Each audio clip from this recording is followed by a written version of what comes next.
Ladies and gentlemen, we are here live, episode 140, 130, one something. What do we got here? 143. That means I love you. You know that? Yeah, 143. 143. There you go. 143. This is our love episode, everyone. Merry Christmas, everyone, or happy holidays, whatever you celebrate. This is our last episode of the year. Andrew is feeling under the weather, so he will not be here for the end of the season, but he will be back next week, I promise. So this is our Christmas episode. We have a lot of fun beers. Hardywood, we have Rustyrail, we have New Trail, McCall, and then we have two Guinness beers that are going to be our show beers that we're going to drink throughout from their Open Gate Brewery in Maryland. Really excited to crack back into these because this is a location we went when like they first opened. Yeah, not too long after now they're canning and bottling. It's really exciting and get to relive that little experience. Wore this jacket completely on coincidence. Did not know you, Bob, was bringing Guinness beers. So that worked out pretty well. I hope everyone had a great holiday. We do have a sale going on right now. I didn't post it up anywhere because only for like 12 hours. And I know people, holidays and spending is tough. But there is a sale right now on our T Public page. For 12 hours, you can get 35% off merchandise. So if you want to go grab something, it's over there. We do also have our Patreon. It's $1 or $5. It helps pay some bills and gets us in a good spot, get some new equipment, all that fun stuff. We do have a website also, iwepnetwork.com. You can go check out the rest of the shows on our network. And then if you're listening to this, go follow us on all social media, and any social media platform you look up, go ahead and give that a follow. We are also on Apple. If you're using Apple, a review goes a long way. And if you're listening on Spotify, they just added a ranking system on there, so you can give us a star. That goes a long way to getting us new eyes and attention to the podcast. So we already have our first one cracked open from Guinness. We are drinking the Harmonic Haze. So I'll give a quick read off here. Sorry, I'm off my game already. Harmonic Haze, our style hazy IPA, gets an artistic update using a slightly different hop blend, showcasing Citra, Mosaic, Galaxy, Eldorado, and Amarillo hops. This hazy golden beer features a moderate bitterness balanced with a huge citrus aroma. Big thank you to our friends at Baltimore Country Arts Guild who helped us brew this one. So this is from the Guinness Open Gate Brewery in Halethorpe. Am I saying that right? Halethorpe, Maryland. It's 89 total check-ins. 3 friends have checked it in. It averages a 3.96. It's a 7.5 ABV. Does not drink like it, and it's pretty tasty. So, how was your holidays, everybody? What did you guys do? Not much. Just spend a little time with family. That's about, and relaxed. Do you have a lot of like driving between two families? And no, not a whole lot. Yeah, I was all over the place. It was a lot. We have to drive. Between Reading, well, Christmas Eve is a big deal at their house. They have a big Christmas Eve thing every year, and then Christmas Day is mostly in Reading, so I don't have to go to Reading. It's only one city, which is pretty nice. But how about you, Bob? A lot of travel? No, it was all stay at home this year. Between just playing it safe with the Corona stuff going on, and we had a lot of issues with the house in the last month. Shelled out quite a bit of cash. Just stayed at home and relaxed. Yeah. Did you guys watch anything? See anything on TV exciting? Stream? I've been obsessed with Paramount Plus, by the way. Thank you so much for that. Yeah, there's so much good stuff on there. There is. I've been watching so much Tosh.0.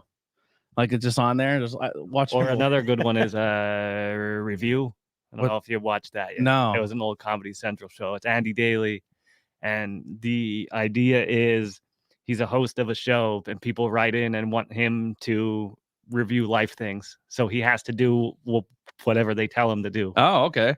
Yeah, Paramount Plus is a cool little subscription thing. I've been really enjoying it. I have to watch the new South Park. That's been you seen the new one already? Yeah, I watched it the day it came out. the pandemic, because vaccination one. There was a vaccination one. There's post-COVID, and then post-COVID, COVID returns. Yeah, is the new one. Because I'm trying to remember which one did I watch, because I actually watched another one of them. The after the pangolin one. The post-COVID one's on Paramount Plus only. And that's the one. That wasn't it. They're all adults now. They were all adults in this one. Then that was it. Okay. Yeah. All right. Maybe it was on TV. So I missed one. Maybe they ran because they had it all. The first one came out around Thanksgiving. Yeah, I think, and then the second one came out like last last week. So I saw the first one and the third one, and there's one in the middle I need to see yet. Well, maybe you've seen the first and second. The third one just came out. Yeah. The last two they're both adults. So this was the last one when they were adults, and then this one they're adults, but it's part 2 of that. So now South Park is all grown up. Just for the special. Just for the special. Yeah, So they for were these 9 two years old specials. when the pandemic started, and now they're in their 30s and 40s. And everything in the world is plus or max or like, you know how all the streaming services. Yeah. I should Buy some probably watch NFTs, some buy some South Park NFTs. once in a while. Oh, it's so fucking funny. The best one in the part 1 is they're trying to, like, the entire town is under lockdown because one person didn't get the vaccine. So they locked down the entire town, and they're trying to trick this guy, or like, yo, come on, man, we want to like go back to our lives. Like, go get the vaccine. He's like, I got to do the research. Or like, it's been 30 fucking years. And he's like, and then they're like, well, you got to get, they're like, yo, you want to do some coke? And he's like, fuck yeah, let's do some coke. Let's party. And they chop out a line, and he's just about to say, he goes, wait a second. Is it the vaccine? I'm not putting that shit in my body. And then he goes, he's like, well, I read an article. I'm allergic to shellfish, so I can't take the vaccine. And they're like, you're allergic to shellfish? The shellfish isn't even in it. Yeah, but what if the person making it ate shellfish that day, and then I get, and they're like, oh, so you won't get vaccinated because of shellfish? You're shellfish? And he's like, yeah.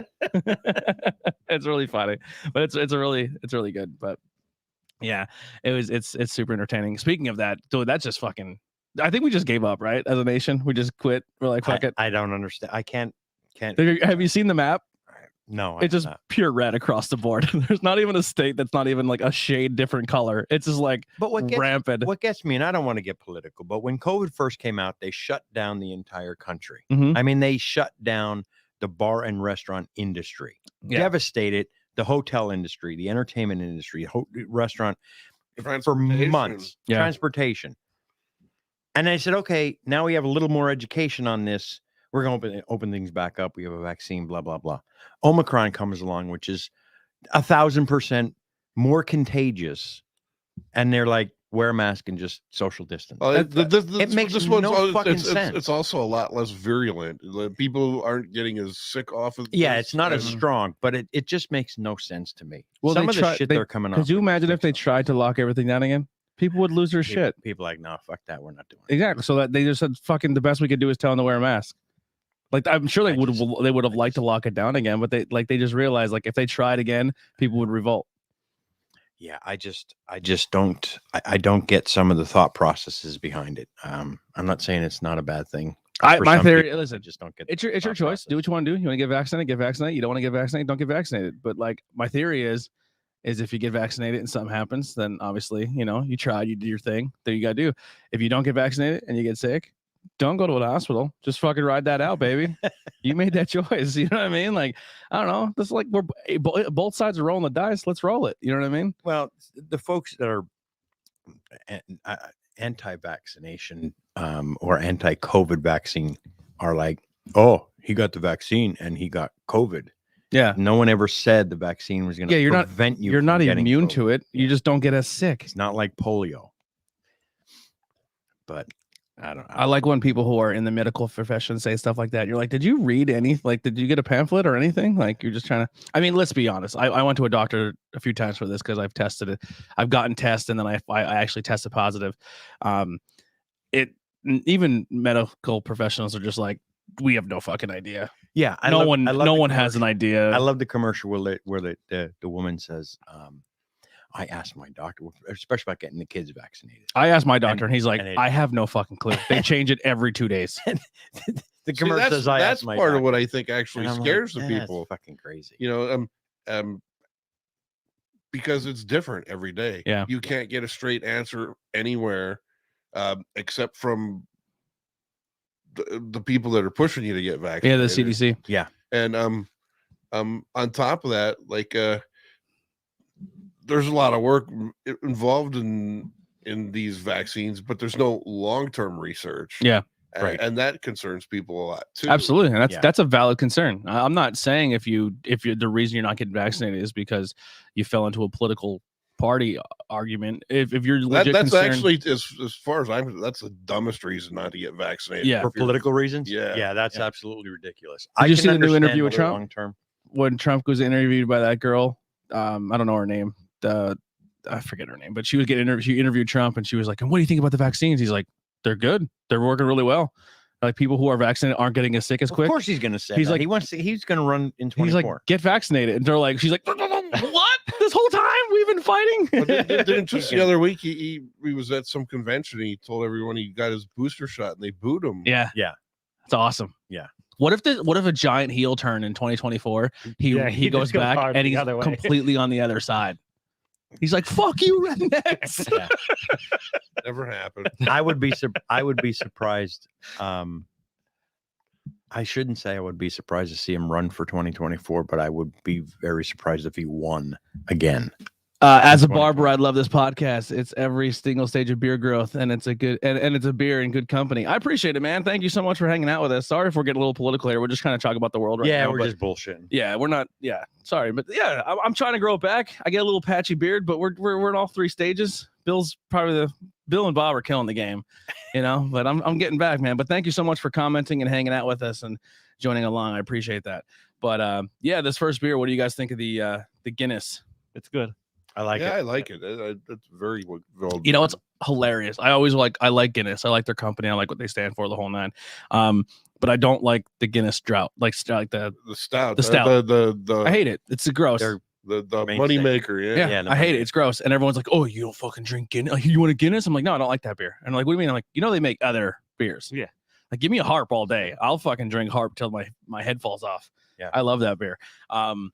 But yeah, it's awesome that Guinness has such a wide variety, and not many people are aware of it. I will say this. I miss the blonde though. I thought the blonde was better when it first came out. Well, because then they transitioned to making the blonde in Baltimore. Yeah. So unless it's a water thing, they were originally making the blonde over there. Yeah.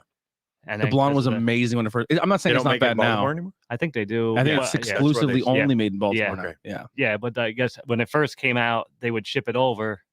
But then once they opened the Baltimore place, then they started just making it there. I thought when they first made the blonde, it was made in the old Keystone one in Altoona, whatever the hell. It's possible. Yeah, I thought, because I remember reading the can that the blonde was actually made in Pennsylvania, and then they moved it to Baltimore.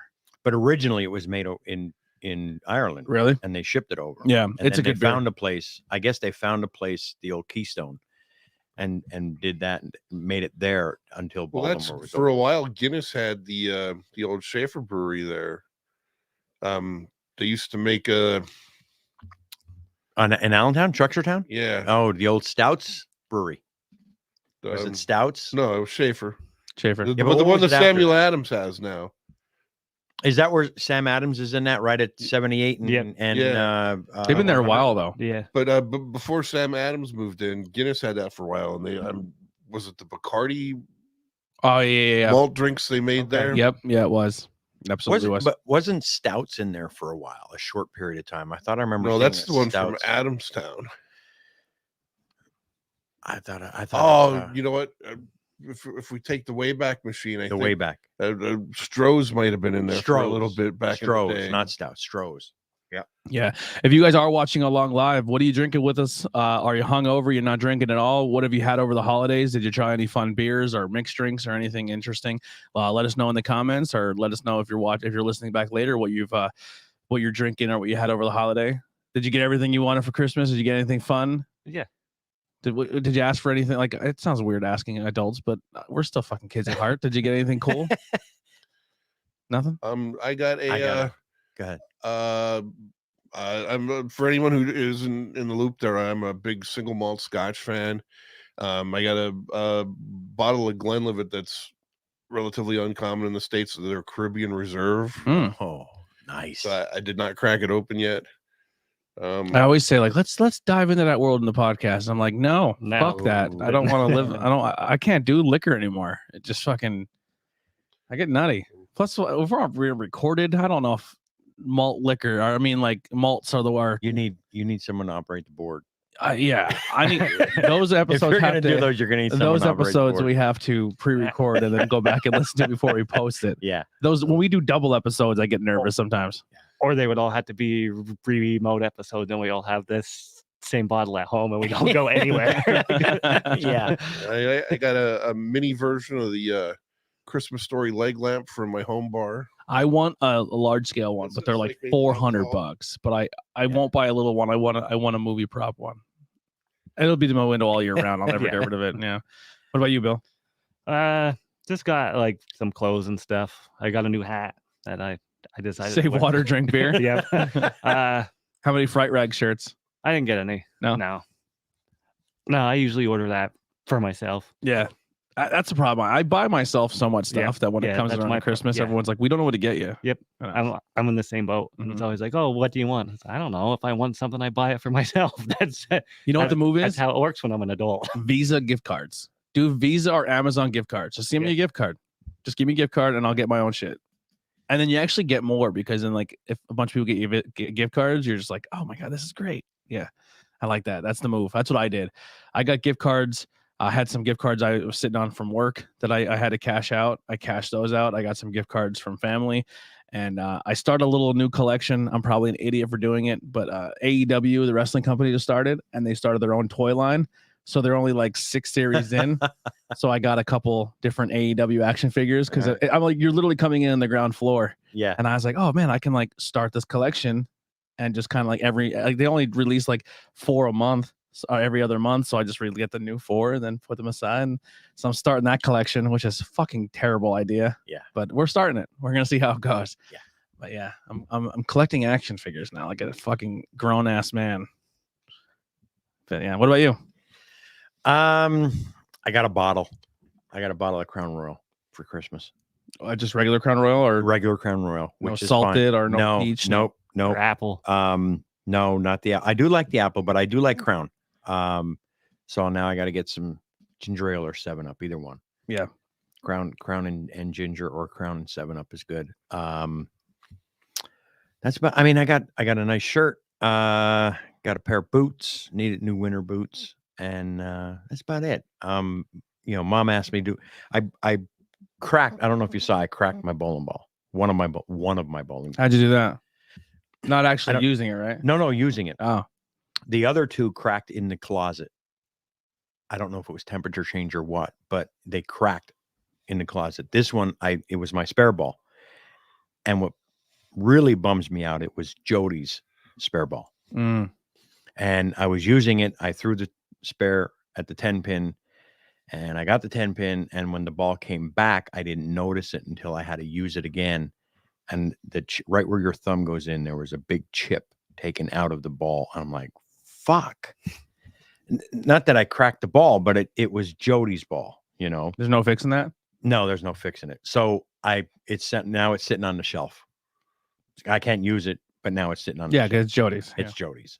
So now I need a new spare ball, but I was looking at getting a new bowling ball to begin with.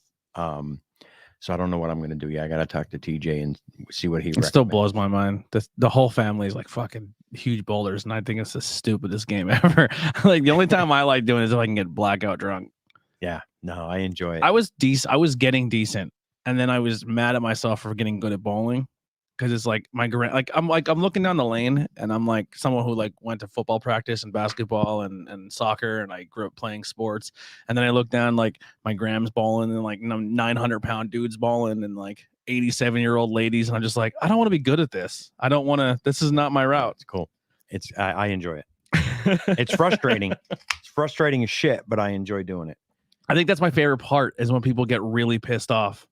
Like when they're like, I missed the fucking pin. Oh yeah. I'm just I'm that guy. It's fucking bowling. Not so much that I missed, but when I miss, because there's marks. If you hit your mark, good things happen. And if I miss my mark and I'm not bowling well because I'm not throwing the ball right, people take it fucking real serious. I get pissed off at myself. I don't necessarily. I mean, sometimes the lane conditions are a little frustrating. It's more of a game of consistency. Like it is. It's like golf. If anybody who golfs, bowling is the same way. Speed, accuracy, it's no different. Bowling and golf are very similar. Yeah. As far as concentration and everything that goes along with it. All right, we just cracked open a McCall, correct? Yep. I fucking love McCall. So this is Spruce Willis. So I didn't watch many Christmas movies this year. I stayed away from it. I just didn't want to be in the spirit this year. turn off the music. I don't want to hear it. Movie wise, I don't want to hear it. We watched Christmas Story. I watched it Christmas Eve night. I watched Christmas Story, and we watched Christmas Eve morning. We watched Die Hard. Yeah, I watched Die Hard Christmas Eve, and then after Die Hard was over, I watched Christmas Story. Yeah, the only two I really care. And then Christmas Vacation, obviously. Oh, we watched that. We watched that the week before Christmas, and I think the Grinch snuck in there too. Jim Carrey's Grinch. Yeah. But McCall Brewing Company. If you don't know, God, they are fantastic. They are on the bucket list. If you guys are listening, we would love to come and hang out with you guys sometime this year. They pretty much told us that the door's open for us to do so. We just gotta hit them up. Spruce, Willis, McCall. Why is it not showing up? It's a Spruce Willis. Because there's like 20 beers named. Definitely a Christmas ale. It's called. Yeah. So it's Spruce Willis, definitely a Christmas ale. McCall Brewing Company, red ale, 9.1. Yeah. Yippee ki-yay, motherfucker! Absolutely. Look like you're queued up here, Bob. I'll let you go. And so Spruce Willis, definitely a Christmas ale from McCall Collective Brewing Company of Allentown. Oh. It's been checked in 91 times. It averages a 4.02. I have 2 friend check-ins where it averages a 4.3. There is no debate. This is a Christmas beer. You won't need to travel to Nakatomi Tower to enjoy it. Have it with a TV dinner now that you know what one feels like. Share a Twinkie with Carl Winslow. Yeah, we know that's not his name in this movie, but he's a cop at everything. Come on. What does an Imperial Ale with Spruce taste like anyways? Just a fly in the ointment, Hans. A monkey in the wrench. A pain in the ass. It's a Christmas movie. Yippee ki-yay, motherfucker. Yeah, drink a red ale, 9%. Have a good time. and the flavor profile is fullness, piney, licorice, crisp, and spruce. Drink 9.5% Spruce Willis's. Have a good time. Take your pants off. Get kicked out of the bar. That would be the problem because it doesn't taste the 9%. Yeah, that is good, and that ABV is invisible. Yeah, I pick it up at the end. I can pick up a little of the booziness at the end. What I get at the end is the licorice. Licorice and caramel, yeah, I get that at the end. I'm not huge on the licorice, but for how much it's saying like it's piney and spruce, I don't get that much of it. I get more of the malt. It's really tasty. When I saw Spruce Willis, I'm thinking, oh boy, here comes a really piney tree. You know, there's been times where people have thrown Christmas trees into the batch. God, yeah, but that's why I feel to me the spruce feels like it's light, but it's on top of everything. Yeah, it's really really good. Yeah. That might be my favorite McCall. That's a banger. You know, the great part is I'm gonna be honest. I like the can. Yeah. Once I seen Spruce and I seen the licorice and everything like that, and I didn't even look at anything else. But when you sent it to me, and I was like, I'm into it because of what it stands for. But I'm probably not gonna enjoy this beer. So I kind of went into it thinking that I wasn't gonna like it, and now that we have it, this is really really good. Yeah, I get the licorice. You dropped one off for Andrew, right? Yeah. All right, good. Yeah, a little porch drop last night. A little porch off drop? Yep. It's crazy how close the guys live. I dropped him one of those on one of the new trails that I brought today because I figured if he would have been able to call in. Where did you get these at? I got the new trail at the craft house and McCall. I had a friend from work that was going down that way to visit a friend. So I asked if he'd pick me up a 4-pack. So I just got a badge, Painted Town Red Level 6. There it is. This is fucking amazing. I kind of wish I had my own. You know, you just made me think of something for stuff we can talk about later too. The year in beer is out. Yeah, I don't know how to look that up. I was trying to do it. There should be a note somewhere on your Discover page. On my Discover page. So yeah, it's here. Do I just click on it and it'll open it? Discover at the bottom, yeah. Oh, view your year. Here it is. You have yours ready? Bring it up now. I kind of dropped the ball heavily this year, and then I picked it back up with the podcast. But I don't really do a lot of. Oh, maybe I didn't really drop the ball. Maybe I kind of really picked it up. I felt like I didn't check a lot in 2001. But that's not the case at all. I'm already have mine open here. So I have checked in 306 times in 2021. Where do you go for this? You're down at the bottom. Look for Discover. And this is mostly podcast beer, so that's kind of impressive. Your average rating was a 3.88. Protect that 4, baby. I'm slightly better with a 3.96. They're projecting me in 2021 to become more of an alcoholic because I think they're expecting me to hit 596 beers. So wait, we're okay. Oh, where's okay? You're right in front of my face. Yeah. My top beer for 2021 was Barrel Aged Wake Up Dead by Left Hand Brewing Company. A barrel aged? That was the one that they brought out, and it was just like that. Then they said like the only way you're going to get this beer is right now through us because it was made forever ago when they hit it in the back. So we went to Left Hand Brewing Company on our trip, and we told them like we're a beer podcast, and we weren't expecting anything from it. And they're like, "Oh, that's cool. Where are you from?" We're like Pennsylvania, and they literally were like, "What are you guys doing? A flight?" And I'm like, "Yeah." And they brought out like 4 more flights for us. Oh my god, that was our first stop. We left there hammered about because they just kept bringing. You got to try this. You got to try this. And they brought out this barrel aged. They like this barrel aged stout was really only made for like I guess employees or very very small batch of people, and we didn't even ship that out to the general public. And they brought it out and we tried it, and it was just like. It was like doing a shot. It was really tasty. I gave it a 5 just because it was so rare. My next top 4 beers were, they're all 5s. Here's all my 5s. Well, I had 2 more 5s, and then one of them I don't remember drinking, but maybe you guys do. Skook Monster gave that a 5. Yeah, same. Shoveling Snow in July, Powell's Valley Farm Brewing Company. I gave that a 5. I don't remember that. I think that one was the Brew Fest. Was that the Boilo one? It was. That's what it was. Oh, I dropped off. So your top 2 beers are Boilo inspired beers. Number 3 is a 4.8, the Lord Chesterfield Ale, baby. And then another 4.8, Death of a Civilization in Slow Motion 5 by Ghost 962 by Adroit Theory. In 2021, you've tried 74 different styles out of 225 styles. Not bad.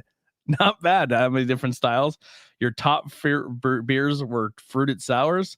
Number 1 were IPAs. Number 2 were stouts. That's a lie. Number 3 were sour ales. 122 different breweries. Well, that's how many you logged in. So even if you didn't like him, you probably really did do the stouts because of the show. Yeah, the show. Yeah. 122 different breweries. Top 5 breweries were New Trail, Pilgaroo, Imprint, Trogs, and Adroit Theory. On average, each person on Tapped has made in beers have made 21 different breweries this year. Yep. Yeah. 27 venues. Number 1, Bangin Beers Podcast Table. Number 2, Relic Brewing Company. Left Hand, Little Brown Barrel, and Pilgaroo. And I'm the second of the Bangin Beer Podcast Table. Number 1 is Bob. Bob checked more beers into my own house than I did.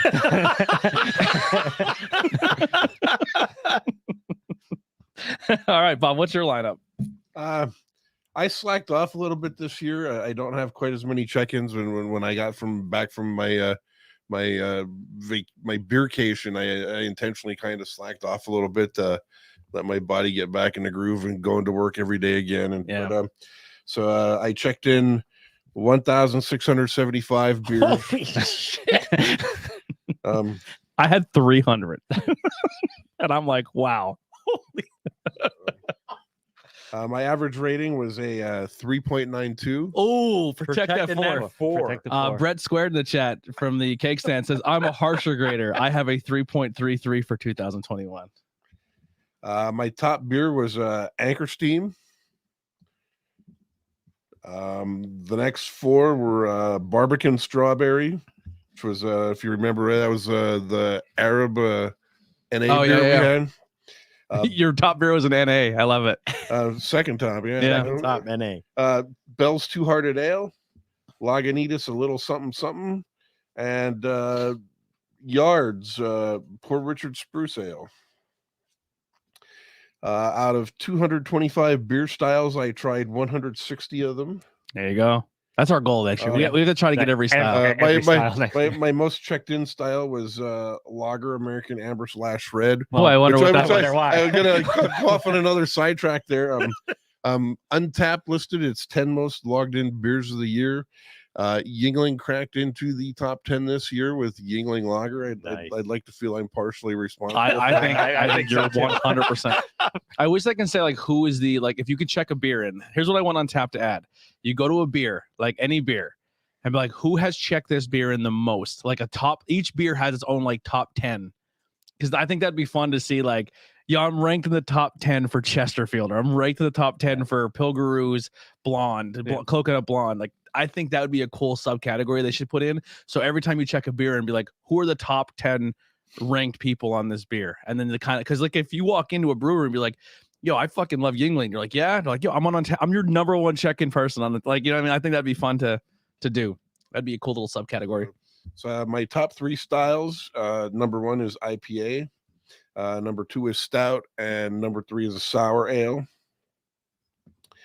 I had beer from 462 different breweries.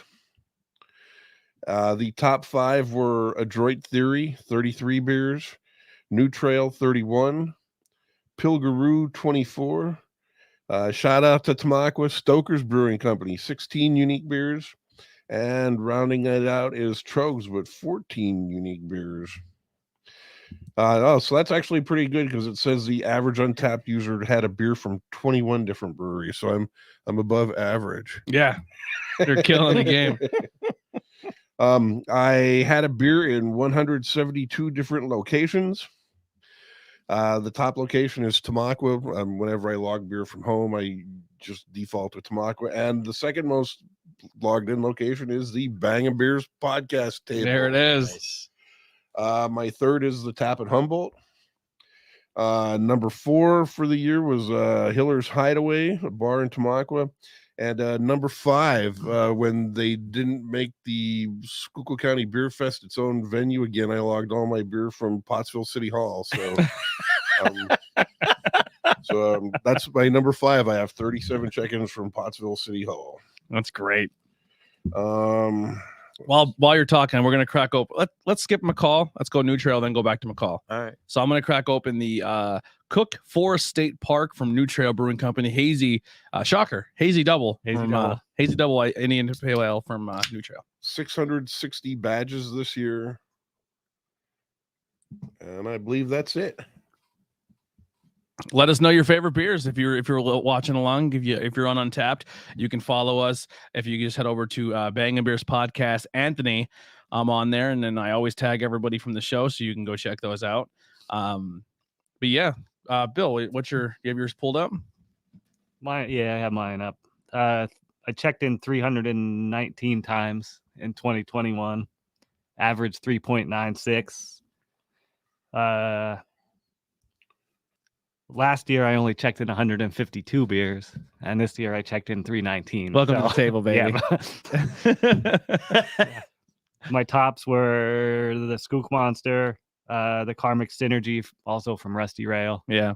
Nugget Nectar, and the Special Chetty. Yeah. Yeah. I don't know. I gave the Special Chetty. That's not on my list. And I tried 69 different styles. So, nice. Yeah. Nice. My top style was sour. Top beer styles on Untapped in 2021 were IPA, stout, and sour ale. That's a podcast table. They were the same. Yep. Yeah. 122 different breweries. Top 5. Number 1 is Pilgaroo because I go there every Friday after work for like an hour. Yeah. And then New Trail, then Trogs, then Rustyrail, and Adroit Theory. What did you think of the G Stand beer? I liked it. It was nice. Yeah. It was really nice. Jen in the chat. What's going on, Jen? We miss you. If you guys are watching along, whatever platform you are on, if you could hit that like button and share, that would help us out a lot. Just let more eyes on the product so we can get the word out. Also, if you're here and you're watching on any platform or you're listening later, head over to our Facebook community, our fan page. We renamed it. It's the fan page now. It's going to be ran essentially by you guys. We will still have some people on there I think Andrew is really taking a lead on that. Yeah. But check in your beers, review them, tell us what you're doing. Even if it's not beer related, just come hang out with us on the fan page and help that grow. I know there were a few people yesterday that posted. Yeah, we had a on lot that. of people checking in their holiday beers, which is really nice. So we appreciate everybody, and we're going to be better at like responding and talking and all that stuff. So I know every time someone posted, if I seen it, I was giving them a cheers or a thank you. So if Bangin Beers fan page on Facebook if you want to come hang out. So this is the C.F.S.P. Cooks Forest State Park from New Trail Brewing Company. This is part of their series where they go around to all different Pennsylvania state parks and they make a beer based on those state parks. It's an Imperial Double New England style. It's an 8.8 ABV, has 1,000 check-ins, averages a 4.04. 5 friends have checked in and average a 4.07. It is a Cooks Forest State Park, spans over 8,500 acres in Clarendon Forest and Jefferson counties. It is home for 11 different old growth forest areas, include some of the largest and oldest trees in the world, including the state champion Eastern Hemlock tree. One such as the Forest Cathedral, a national registered national landmark pictured on the can, Pennsylvania state tree. The Eastern Hemlock has flourished here for centuries, and it's been being threatened by invasion of an insect called the hemlock woolly algid. I don't know. The HWA has been spreading across the East Coast and have been devastating effect on our state tree species. Fortunately, the team is fighting back and has effective tools at their disposal, but they need help to save these giants. That's cool. You'll see you're drinking a beer and you're learning something. So New Trail, once again, awesome job. Looking at some highlights here, we have Matt. I can't pronounce your last name. We'll just say Matt Yacko. He gave it a 3.25. Justin Miller gave it a 4. Bill, if you can check his out on Untapped. Dean Kempner gave it a 4. Don Relic gave it a 5. There's your 5 right there. We're gonna that's Matt Yacobinas. He's one of the Coal Cracker brothers. Oh yeah, Matt Yacobinas. Don. Or who? Which one's that? Don G or Don Relic? Oh, Matt, the one you said you couldn't say his last name. Oh, Yacko. Yeah, Yacobinas. He's one of the Coal Cracker brothers brewers. Oh, okay, cool. They don't like lactose, those guys. No, they don't. Matt's a bowler. They kind of gave it to Pilgrim. Said it was like the worst brewery in the area. They kind of shit on it pretty hard. Yeah, probably not the smartest move. Let's tear down the only brewery in town that's not just making beers, but they're actually running beer events that showcase hometown brewers and upcomings, and they literally came from a garage. Yeah, I don't know, just not a good move, man. I think you're a good guy, but I don't know. It's okay to have your opinion and hate on beers. That's fine. We do it all the time, but man, it's kind of harsh. But all right. Where are we at here? This is very tasty, by the way. It is. Yeah, I like this a lot. What do we got? Jen says, I'll be back after I have the baby. Can you name your baby Lord Chesterfield Ale? Is that a possibility? Can we name the baby middle name Chester? Yeah, I think that's fair, Jen. For how much you've done for us, we should at least give the middle name. Yeah. Jen, if you buy a piece of land in Scotland, you get the title Lord. You can get the title Lord. So if you put it in your son's name, that's the first step in Lord Chesterfield. So we do have something coming up. We have to collect that, by the way, too. Yeah. But we do have something coming up very, very soon. We have a local artist that we work with, and there may be please God, Yingling, don't sue us. But we have a spoof inspired logo coming very soon, and there's going to be 4 variants of it. So it's going to be a Bob variant, a Bill, a Tony, and a Andrew variant. And it is very inspired by the Lord Chesterfield Ale. So just be on the lookout for that. I'm thinking the banner part underneath, instead of saying like whatever it says, it's just going to say Lord, our name. I think that's what we're going to go for. Yeah. Yeah, I think we're going to do that. Is there any of this left? The Spruce? Are they? Yeah, there's a little bit. You want more of that? No, I don't know if I got a little bit of the last beer in there. I want to try. No, I was just like, look at you going for seconds on a hazy double. Okay, no, you're good. Yep. All right. Yeah. So that's pretty much the check in there. So what do you guys think of it? I thought it was really good. I gave it a 4. And there's another one too. There is absolutely no sign of the ABV on that. That is delicious. That's no really complaints whatsoever. No, yeah. I think everyone I've had in the State Forest series has been good so far. Yeah. Where can people get this at the craft house? Are they still there? I think we still have some 4-packs left, or at least as of Thursday, we had a couple 4-packs left. Do you? Does the craft house Silas offer- Chester? I like it. Yeah, Yeah. There you go. I like it. I like Does it the too. craft house offer single can purchases? On some stuff? We're working on some stuff. Like after the holidays roll down, Yeah. like we get a little slower, we're gonna start to Is that work still on other stuff. the little section over there by the high end imports and the growler station? We moved it to the one end cap. We have all the like single larger bottles. Like we got in a bunch of variants of the Framing Hammer, a bunch of the Baptista variants. Oh, Yeah, I know and exactly what you're recently- talking yeah. about. Yep. Okay. We're gonna get a Bangin beers end cap soon. Maybe not a whole end cap, but I am Shelf gonna on the end cap. I am gonna start doing I think variety 4-packs, and then I'm gonna label them for the show, and then they can come in and then they can buy them, and then There's Well- an idea. we'll feature the 4-pack on the show, and then if they're watching or listening along, then they can grab the 4-pack and drink it too. And We could like date it. Like this Yep. is gonna be on this date, Yep. and then you buy and drink along with us. Yeah. That's a good idea. Yeah. I like Cool. that a lot. Yeah. We got to get the I got to figure out that's my next project. I want to figure out the QR code situation. I want to get the QR code stickers done. And so this way when we get our stickers, the new stickers. So Bob, there was a sticker there. Is it still there? The Truth Behind Illusion. So what I want to do is get this, but maybe extend the sticker another couple inches here on the end, and then it'll be a QR code here. So when I put a sticker down, it's the sticker and the QR code's attached to it. It's like Take you one right giant to that. sticker, so they can see, oh, Truth Behind Illusion. Scan the QR code, it takes you right to our website or our link tree. So I want to do that next, so we can kind of get out there a little more. You word of mouth. I'm not paying Facebook and YouTube and all these things to put our to name push out there. Yeah, no, that's a great idea. Yeah. So I want to do that. So in the future, people can just kind of find us a little easier. I'm telling you, 2022 is going to be the year. It's going to be the year for the network. We're going to do some Cool. things.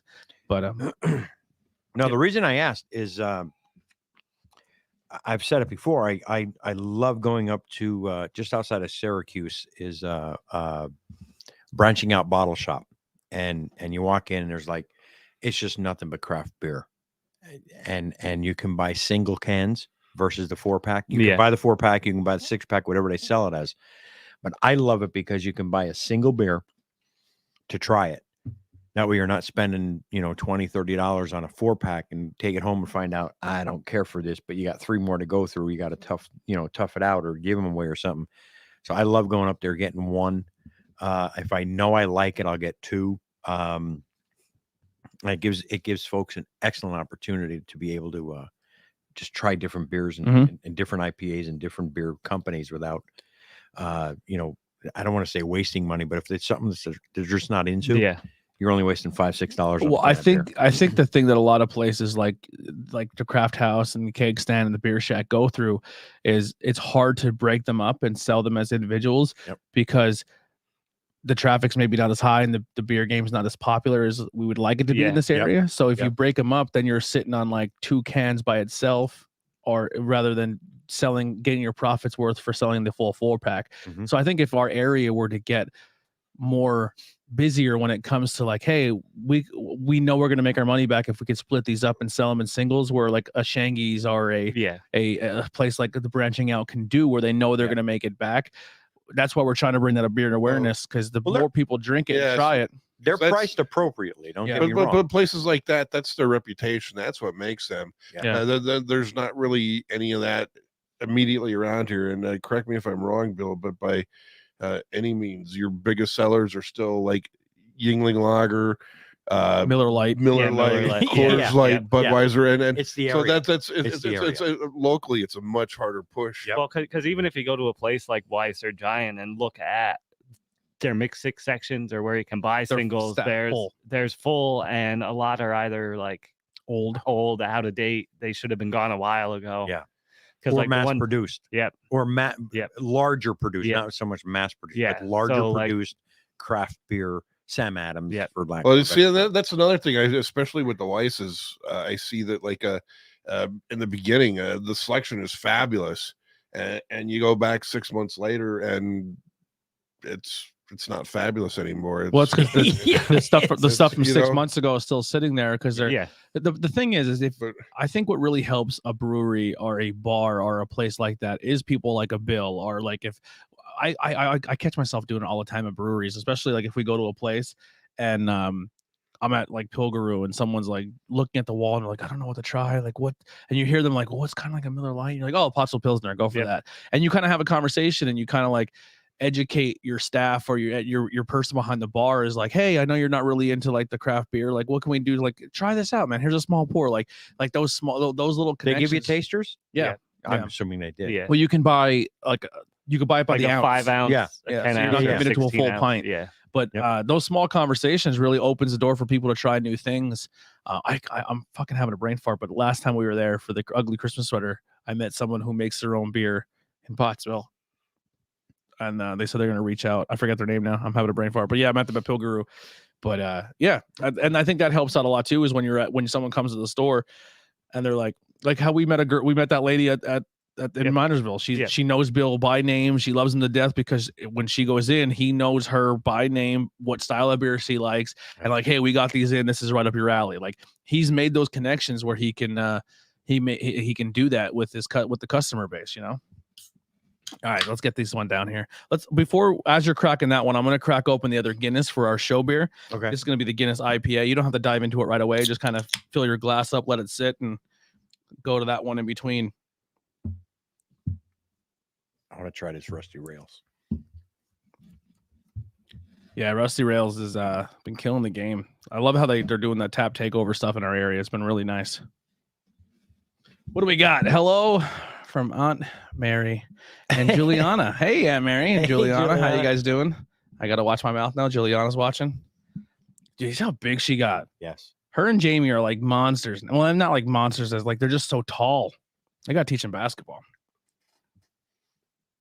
I don't want to look at the flavor profile of this Rustyrails, but something is unique about it. I'm excited to try it because the last time I had a beer style of this flavor profile was a Snitz Creek. Yeah. You actually tried it as well, Dad. The Snitz Creek. This has a tartness to it. So this is inspired by the pineapple upside down. Pineapple upside down. Yeah. So this is inspired by the TV show.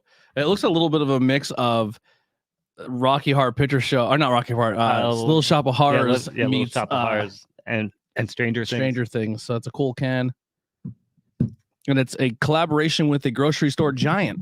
Yes. Yeah. So the only place you could have gotten this is at Giant. Oh, yeah? Yep. And it's a pineapple upside down cake inspired beer. Does anyone have it open? You want to read it? Yeah, I have it open. Giant upside down, pineapple upside down cake. Classified as a milkshake IPA, 6% ABV, 15 IBUs from Rustyrail Brewing.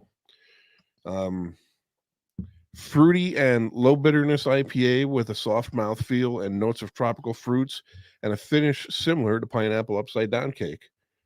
The flavor profile is pineapple, creamy, hoppy, crushable, and full. It's been logged in 607 times and averages a 3.62. I have 3 friend logins where it averages a 3.32. And Bill is my highlight. Look at you, Bill. You're highlight of his life. I'm the highlight. I think I checked that last one in but didn't score it. The Nutro. I just fixed it. All right. I already had the first taste of this. It's really, really good. Yeah, it is. I will say this though, and then this is not a shot or saying that it's I'm not comparing them. I guess I kind of am comparing them, but Snitz Creek's pineapple upside down cake I had at what's that bar in School Haven? Hot Rod Bar and Grill. Yeah. We had it the one night when you guys came out to see my buddy's band. Yeah. It was unbelievable. It tasted like you were eating legit pineapple upside down cake. It was, but once again, Snitz Creek, when it comes to flavor beers, yep, they just knock it out of the park. Upside down by Rustyrail. There it is. You jumped the line here a little bit. That's so good though. That pineapple. I'm sorry. The flavor is all there, but it's way more subtle. Yeah. Where like the Snitz Creek one was more like in your face, like a sour almost. This is like you're still kind of enjoying a beer, but that pineapple is all still there. Cherry. It's there, and because it's not overpowering with anything, you can probably have more than one in a sitting. Like I agree. Yeah, the Snitz Creek like one's going to be tough to drink a full pint of because it's very sweet. It's like you're drinking liquid pineapple upside down cake, where this is still a beer with a nice flavor profile. So yeah, I think that's a great. And that actually like it tastes like cake too. It's another. Everything's been a winner so far today. Again, it's a good lineup. Another nice lineup. It's fucking high ABV lineup too. Wouldn't even realize. Or you did realize you just snuck it in on it. We do have it won't be today. We're not doing a double episode today. We will be back next Sunday. Next Sunday's what, after New Year's, right? Yeah. Is everyone still good for that? First one. I might be. I'll let you know. All right. Don't know if I'm coming home that weekend or not. All right. Even if we're not at 12 o'clock that day, maybe we'll do it later on in the day. I'm still down for that. But we will be hopefully next week. If not, we'll figure something out. But we do have 2 beers that you brought from Warhorse that we have for the lineup soon, and then we have some beers from Treehouse. Thank you. One from Warhorse, one from Myers Creek. That's right, Myers Creek and Warhorse. How is Warhorse holding in there after their fire? It was one building all the way in the back. It was a winery. It was not even the winery. It was there's 3 different products. You got the Three Brothers Winery, and they make their wine, and they have a building where they sell that stuff in. Then you got the Warhorse Brewery, and they've got that building we were in where they have the food, and you can do taste testings of all of their wine, and then all the way in the back. And I didn't realize it was there when we were there. Yeah, I didn't go back there. It's called it's almost like a Louisiana swamp French vibe to it. Bagdare Cajun. Thank you. Nailed it. Bagdare wine thing, and you go back, and they have it set up where it looks like you're walking into the swamp area of Louisiana, and then there's a building in there, and that's where they have the Bagdare wine. That building caught on fire. How bad? Gone. Ooh, gone, destroyed. But they're still in operation. I don't know how much Bagdare wine you can get, but the Warhorse Brewery you can get no problem. The Three Brothers wine you can get no problem. And next time you come home, get us a variety pack of Warhorse. I know they had some recent ones out there. Well, yeah, the one I got, the Double Dan, whatever, the Lieutenant Dan Mosaic, that's new. And then what was the one you sent me where it was the Fruity Flakes? Yeah, they have one where it's a horse, but they change it every a different pop culture inspired one every time. I just had it. It's an IPA. It's the Fruity Flakes, almost like the cereal. Is that what it was? Yeah, I might have a can of that left. I gotta check. Where did you send that to? I might have texted to you. Yeah, they had one that was the horse that was like a Hulk Hogan one. We had the Hunter S. Thompson one on the show. There was a few different ones they do, but it's I forget the name of the. I think I was there for Hunter. Yeah, what the hell's the name of that series? Shit. Is it Changes or something like that? Something like yeah. Having a brain fart. They did. I have to check, but they come up with some new stuff all the time, and I actually got them. I didn't actually go to the brewery because they're an hour and a half away from where I'm at. But if I get into the area, it's a Doug Flutie inspired Fruity Flakes. Fruity Flakes, yeah. So it looks like the frosted. It looks like what the hell am I trying to say? I don't remember. Fucking Wheaties. It's like a Wheaties box almost. Yeah, but it's for Doug Flutie. Yeah. And it's actually not a bad. I had it, and it's actually a wheat beer. But what the hell is the series called? I don't know. When they always change the horse name, I don't remember. Yeah, I have to look it up. But that definitely would go back into the Warhorse thing again. I like their beers. I don't know. I don't think I drank both of those. The Hunter S. Thompson one was called Change, rotating double dry hop sour IPA. That's what it's Change. Yep, you nailed it. You remember. You have a good memory when it comes to beer stuff. I'm horrible. Between the 5 podcasts, I can't remember. But that Lieutenant Dan is a different. That there's different variations. Yeah, there's different variations of Lieutenant Dan. I brought you the mosaic one. Yeah, there was a double, triple, and then I guess now the double they're just changing the hop profile. Yeah. I had one. I forget the profile, hop profile I had up at the New York State Fair, but it was really good. And then this one is the mosaic. It's good, but I like the other one better that they had at the fair. Do you remember? You don't remember what hop it was? I don't remember. If they ever make a Galaxy, Lieutenant Dan, buy as much as you can. Every time I go in there, I can never get the Hazelton Hero. It's because it's a banger. It's really good. I think I caught it once when I was in there, and I bought some. But I'll be honest with you, I drank it. Yeah, I'm not mad at it. I always say, like, hey, do me a favor. Every time you come back home, just bring like a 4-pack of Hazelton Hero with you. Yeah, I can't get it. And when he does, he drinks it before he comes home with it.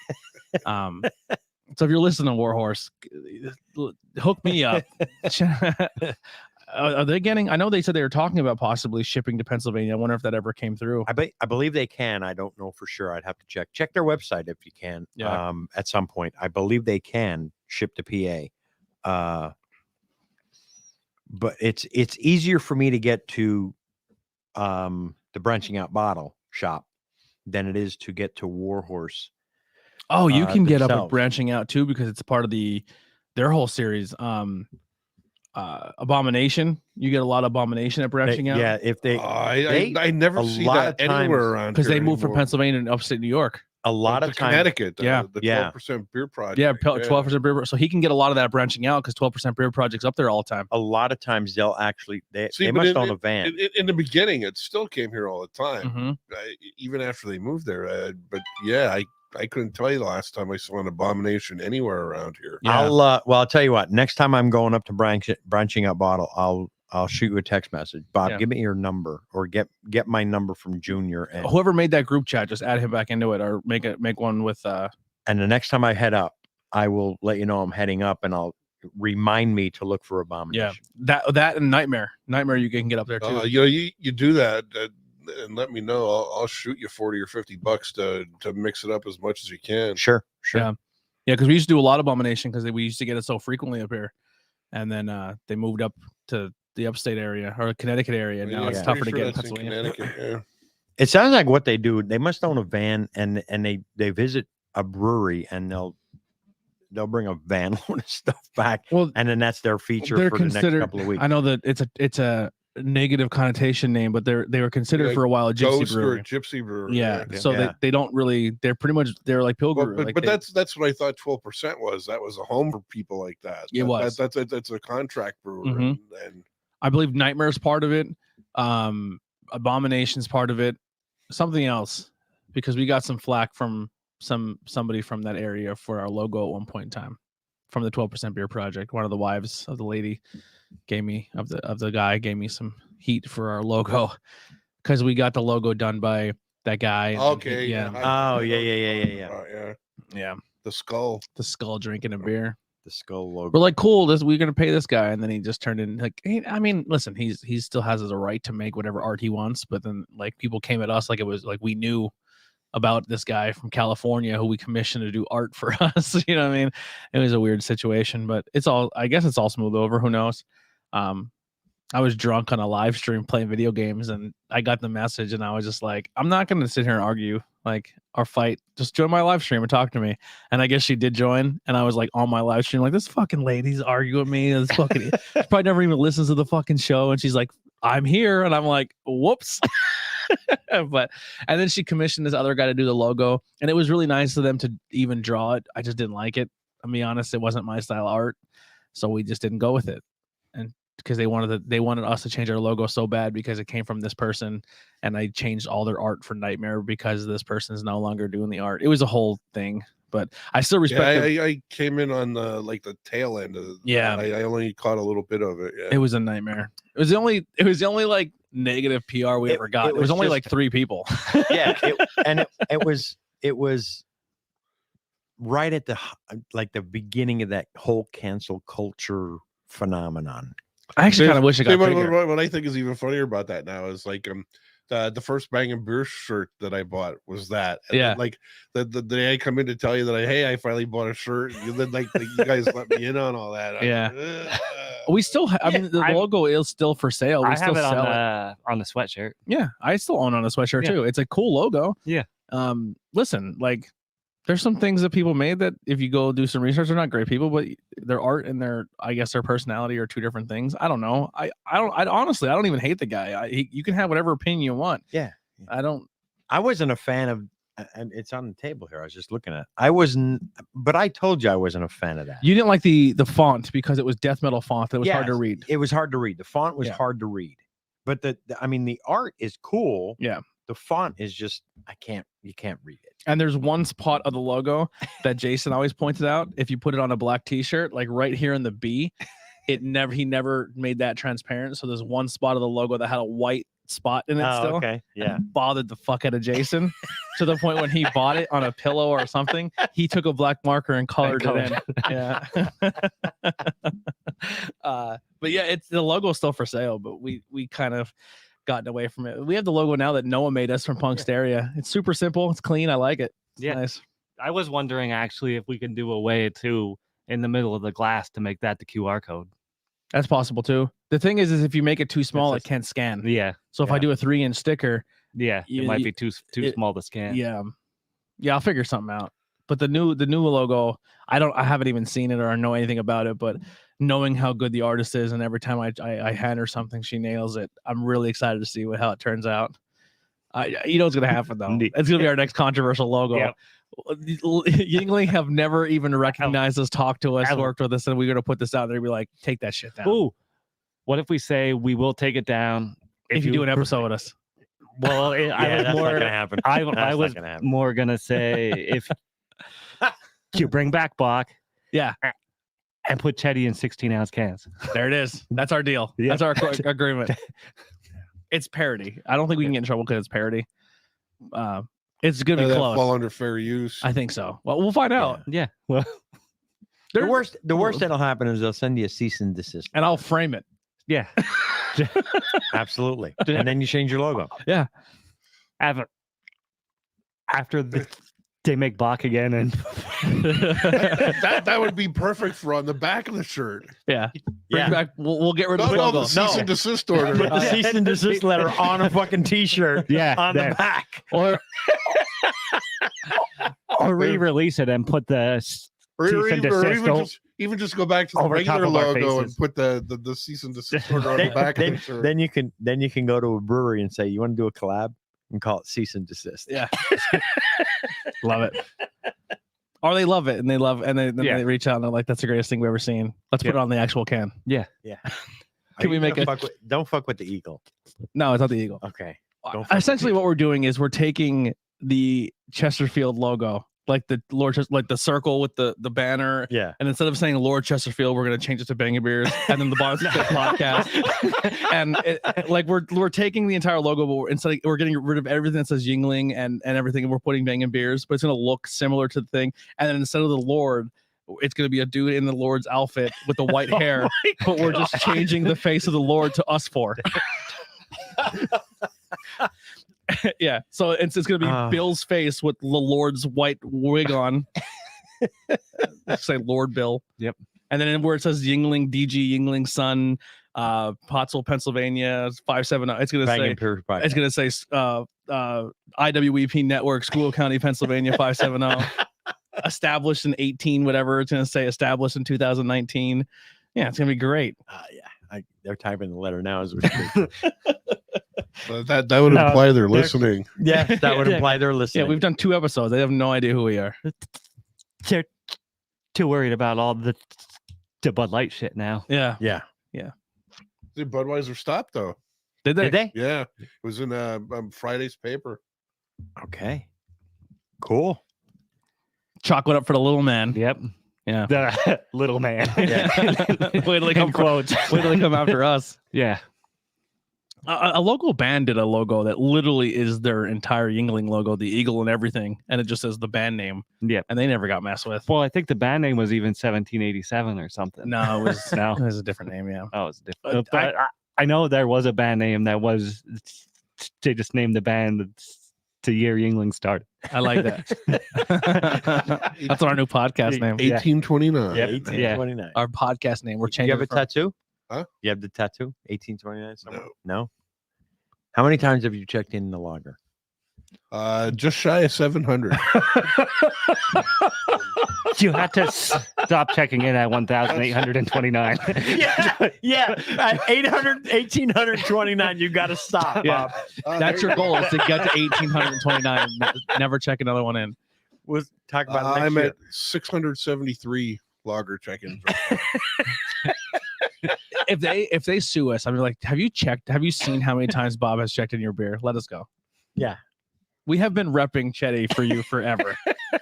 And also bring back Bach. And bring back Bob. And put Chetty in 16-ounce Yep. cans. Yeah, We want that's it. man can Chettys. Yep. We are the Chetty boys, like that. Like, I mean, I kind of stole that from me, Fulton, and Tom. We're always like everywhere we went. We're like, you have Chetty, like like Chetty boys are here. So actually, it was 673 loggers, but Yingling products in general, I am actually over 1,000 There it is. check-ins. Nice. Our whole holiday beer at our house was Flight, and then I had a Chesterfield at my Aunt Mary's house last night. Yeah. We support. I got a case of Flight. 38 black and tans. Oh, this IPA is good. Yingling It Guinness is. IPA. 13 the light Guinness IPA. lagers. We're off. Did you check in the bourbon barrel? No, I was not able to get that. Oh, that was good, was it not? Yeah, it was good. Wait, this is not the Nitro IPA, is it? No. No, It's just a just a regular. just a Guinness IPA.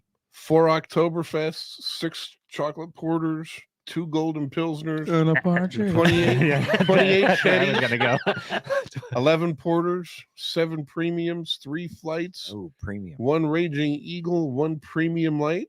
Oh, and I did have the barrel reserve. Oh, no, I did not. I was correct. I did not have that. There's 0 check-ins for that.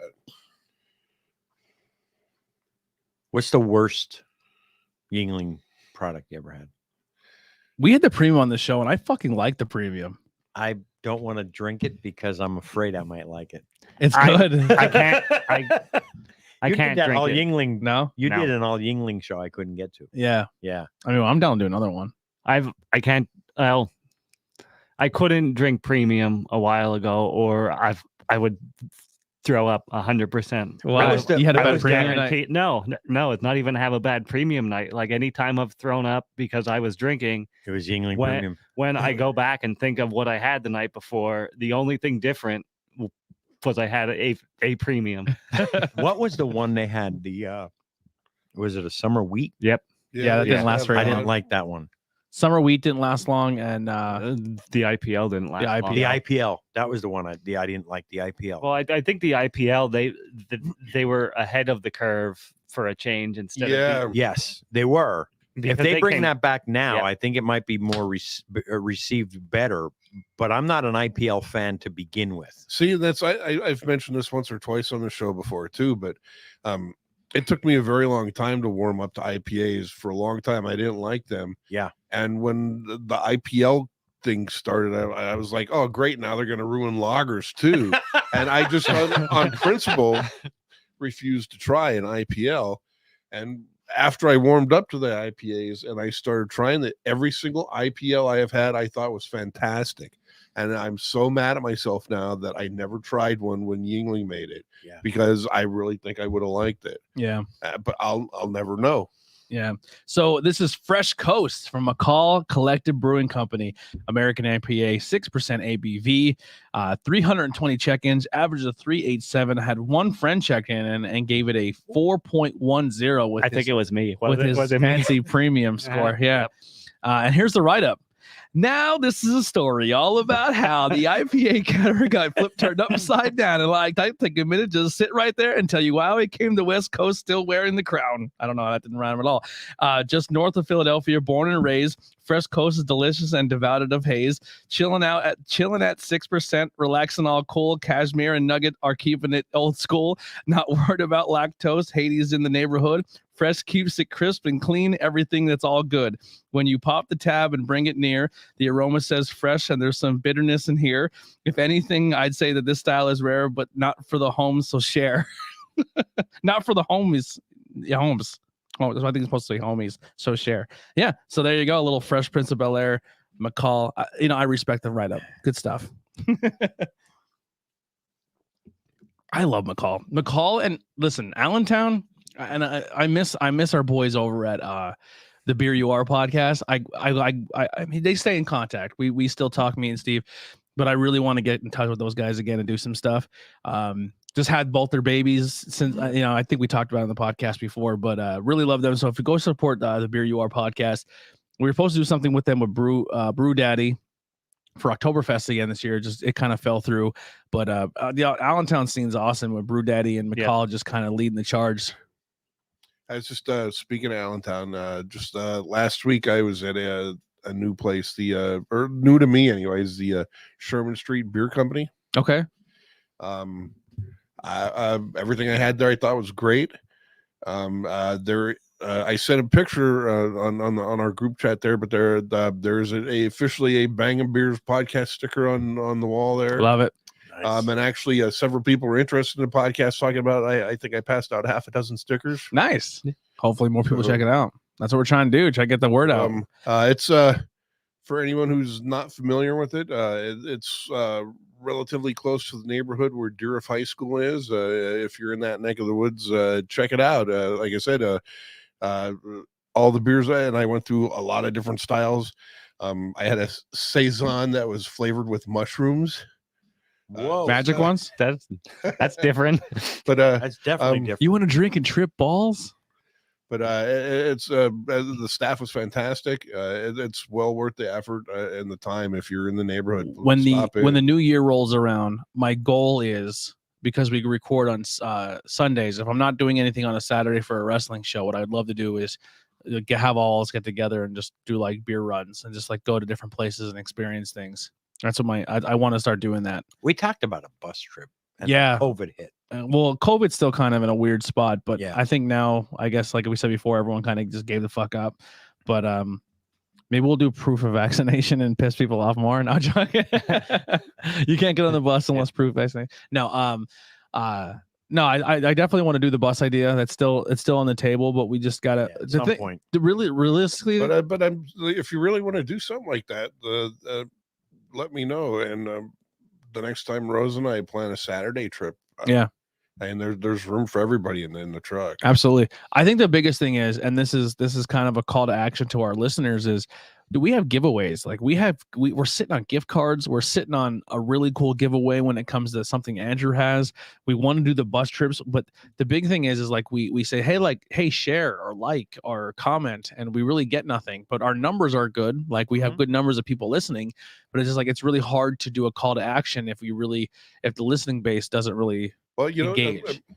And it's hard to get engagement on a podcast. Well, something else to think of. If we go to do something like that, where the 4 or 5 of us or whatever all go out and we hit some place together, announce, we're going there this weekend, and do the giveaway to someone who shows up. That's a good idea too. I like that a lot. Yeah, if you come here, we have something cool to give you, or your first beer's on us or something like that. Or I like that. Maybe we'll start that. Starting the new year, we'll be like, hey, this weekend we'll announce it on like a Sunday. Next weekend we will be at Pilgrim. Next weekend we'll be at Black Rock. Next weekend we're going to be here. We're going to spend the day there. Like we're not recording anything. No, we're just going to support. Yep. And if you listen and you want to support this brewery with us, meet us there. And you don't even have to drink. Like Jen has a baby. If she's not drinking, just come hang out and have. They have food there. You know what I mean? Come here, just chill, and we'll start that way. That'd be a fun way to drive up engagement. I like that. It's a cool idea. What do we think of the Fresh Coast? I like it. I'm going to abstain from commenting because I already had scored it, but I enjoyed it. I really like it. Again, we're still on a roll. There's no stinkers today. Yeah. When I seen the Fresh Coast, I immediately thought they were going to be like a West Coast piney. It's like West Coast adjacent. Like it's not full. It's more fruity West than Coast. anything. Yeah, It's very fruit forward. like it's kind of like a mix, I think, of like West Coast New England, but it's not quite hazy enough to classify. Mm-hmm. I'm gonna be honest. I did not protect D4 very often on this episode. Yeah, I'm trying to add more photos to the beers. I know how you take one every time, but I'm just kind of taking what we used for promo code, and I just put it, and then in the description I just write episode 143. Yeah, this is really good. What do we got here? Oh, no, nothing new in the comment section. If you're watching, comment, talk to us. We got 2 likes. Thank you to Jose Zimmerman. Josie. That's my mom, buddy. Josie. Is it Josie? Yeah. Josie Zimmerman Goober. That a maltiness I'm picking up. Yeah, a little bit malty. Your mom watching and Rosa watching along. Thank you guys so much for the love. We have one person on YouTube watching, so if you are watching on YouTube, make sure you hit that subscribe button. We're trying to grow that new channel. We got 10 subscribers, so we're growing. It's tough, but and then one on Twitch. So I believe the person on Twitch is the barber. So maybe he's cutting someone's hair and he's listening to us in the background, which would be dope. That would be cool. That'd be cool. Don't come because like it only counts as one listener, but 2 people are listening. Yeah. Don't fuck his hair up, man. Trim his beard good. Give him the bob. They should put our beer levels on every. Yeah. They said that one. Yeah, I'll take the bill. Yeah. 1, 2. Andrew's a 0. He has no facial hair. Yeah. That's what he says. It's the gradual beer progression of the podcast. Could you imagine if our podcast played in a barbershop every Sunday? That's fun. That'd be great. That'd be awesome. It's a small wins in life. We're not famous. We're not rich. We're not boxing celebrities. What if we got so famous that we had to get in shape and fight people? Other beer podcasts? And other beer podcasts. I'm not going to lie. I love the Beer You Are guys, but I think I do all right. Well, I mean, we're how many other have 4 people? We might win just because we outnumber. We're like the NWO. Well, yeah. Because if they have 2 people, then each of them have to fight twice. If we have 4, that'd be like a Royal Rumble. Everybody's in one time. It's just beer podcast in New York. They disbanded, but they're upstate New York kids. I'm not worried about them. But he has reptiles. If he brought a snake, I'd lose. Because with the snake, I'd be like fucking when Andre the Giant, they threw a snake in the Royal Rumble and he jumped right out. That'd be me. I'd be fucking out of there. Me and the snake would have a good time. Dude, his snake is bigger than this room. I know, but I like snakes. Dude, I'm not exaggerating. If he put the snake in my house, it would hit my living room kitchen at the same time. I've seen it. I've seen it. I touched its butt. I touched its tail because it was so long that I'm like, there's no way it can whip around that quick and get me. So I touched its tail. Don't be surprised. No, it definitely couldn't. It's not big. They're not that quick. No. Yeah. They mostly strike forward. They can't really strike back. I learned a lot about snakes though, going up there, like about how I just assumed they just see like we do, but they don't. It's all like infrared. Yeah. So they only strike if they see the heat. So their whole thing is like, oh, it's that, and they just go for it. Yeah. And then when they realize they hit something and they're like, this is too big, I gotta get the fuck out of here, then they let go and bail. They wrap their body around and they gauge like, oh, this is not big enough for me to swallow, and then they dip. I'm gonna choke it out anyways. Yeah. Just so it doesn't kill me. The best one I had, I was biking and I came around a turn. There was a rattlesnake. I'd shit my right in the middle of the trail. Well, kind of off the edge, and he's rattling, and I'm like, I'm in your backyard. You just stay there, and I'll walk past. And he didn't. His head was back, but he wasn't. I mean, when they're going to, they can strike probably 1.5 times the length of their body, and he, I don't know if he could have reached me.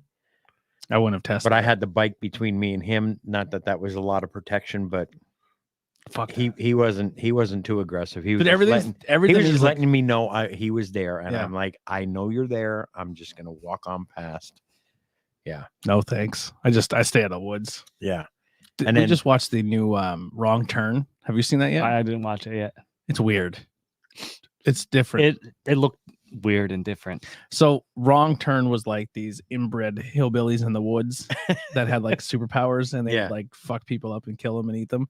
This one's like a cult that's lived in the woods I think forever. it's like a reboot type deal. It's completely different. Yeah. And what's it on? I don't know how Heidi watched it. Shudder? It might be on Shudder. I don't know. I'll have to check. She had it on last night. You know what I enjoy on Netflix? Lucifer. Oh yeah, Heidi. That's a decent comic. That's a decent show. Yeah, that's a really good show. Well, don't get comfortable because it ends pretty shitty. Does it? Because it kind of just ends. Actually, they might have brought it back because it was originally on Fox. CW. Fox had it originally. I'm only on season 2, so okay.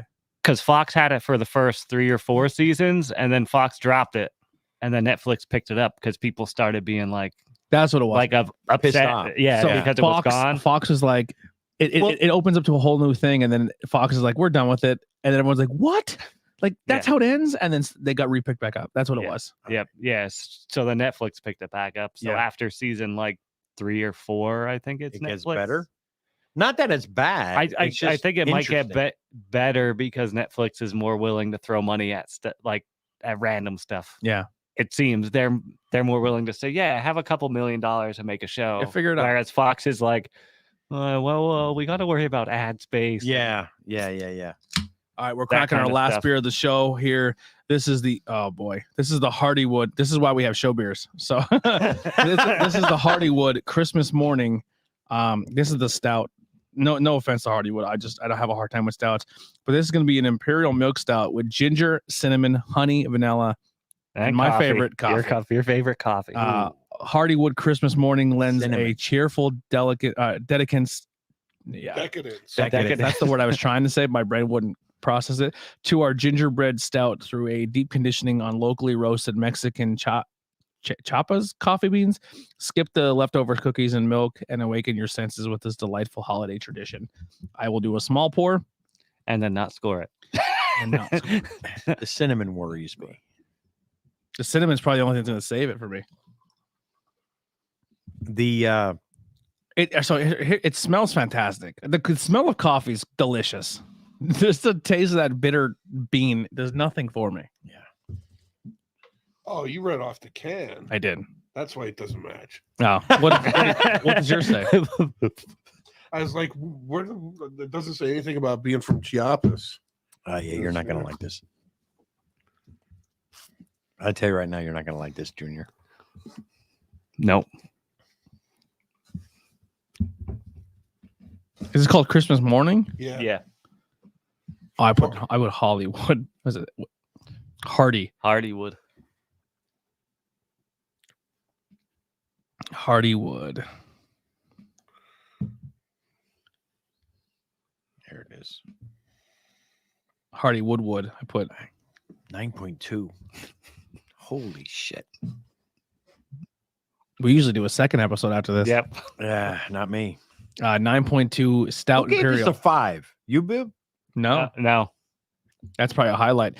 Trash. Actually, Bob, go ahead. You go. You read it off. Well, it's pretty much the same, but Christmas Morning from the Hardywood Park Craft Brewery in Richmond, Virginia. It's classified as imperial / double milk stout. Comes in at 9.2% ABV and 55 IBUs. It's fairly popular. It's been checked in over 20,000 times. It averages a 4.14. I have 33 friend check-ins where it averages a 4.11. A blend of Brazilian and Sumatran coffee beans from Richmond's Black Hand Coffee Company take this variation of our gingerbread stout to a whole new level of decadence. Christmas Morning offers layers of gingerbread flavor, complemented by the smooth nuances of freshly brewed coffee. We hope you make this part of your holiday tradition in the years to come. And the flavor profiles are coffee, smooth, sweet, strong, and subtle. How could you be strong and subtle? Apparently, it's bipolar. Holy Christ. I would put cinnamon in there before subtle. Well, that could be the subtle, gingerbread too, but I'm gonna be honest. The aftertaste is that old coffee taste for me. The initial taste, it's not awful. I think the gingerbread, the vanilla, and the gingerbread, cinnamon, vanilla, and boozy, and the cinnamon are nice.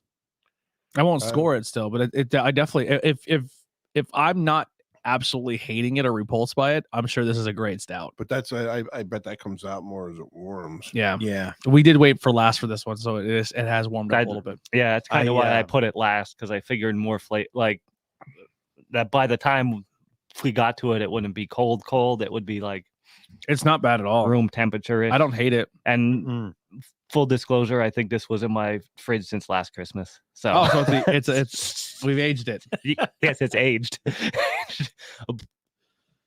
I can't read that.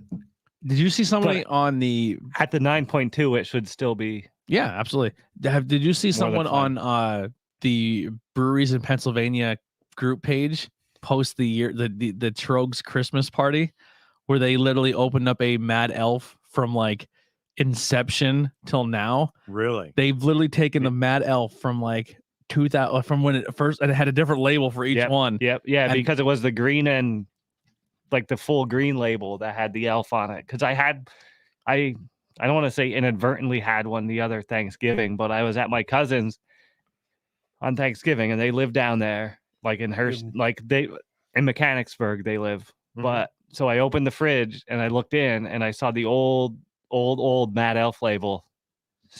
So I'm like, all right, I'm drinking that one.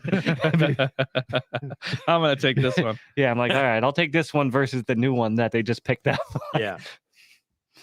Oops. Let me try to find that real quick. Breweries in Pennsylvania group. Breweries in Pennsylvania group.